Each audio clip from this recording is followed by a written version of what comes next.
بسم اللہ الرحمن الرحیم۔ السلام علیکم ورحمۃ اللہ وبرکاتہ۔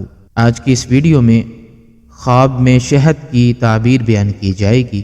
اس سے پہلے میری دوستوں سے گزارش ہے کہ اگر آپ نے چینل کو سبسکرائب نہیں کیا تو چینل کو سبسکرائب کریں اور بیل کے آئیکن کو بھی پریس کریں تاکہ آنے والی نئی ویڈیو کا نوٹیفیکیشن آپ کو مل سکے۔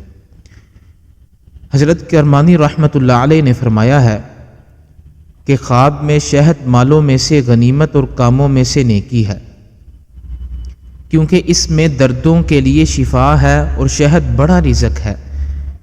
اللہ تعالیٰ فرماتا ہے فیہ شفاء للناس، اس میں لوگوں کے لیے شفا ہے۔ حضرت جعفر صادق رحمۃ اللہ علیہ نے فرمایا ہے کہ خواب میں شہد کا کھانا 3 وجہ پر ہے۔ نمبر 1 حلال روزی، نمبر 2 منفعت، اور نمبر 3 دل کی مراد پانا۔ اور شہد ایسا رزق ہے کہ بے منت پہنچتا ہے۔ اللہ تعالیٰ فرماتا ہے وَأَنزَلْنَا عَلَيْكُمُ الْمَنَّ وَالسَّلْوَىٰ، اور ہم نے تم پر من اور سلوہ اتارا ہے۔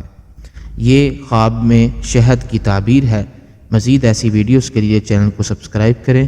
والسلام علیکم ورحمۃ اللہ وبرکاتہ۔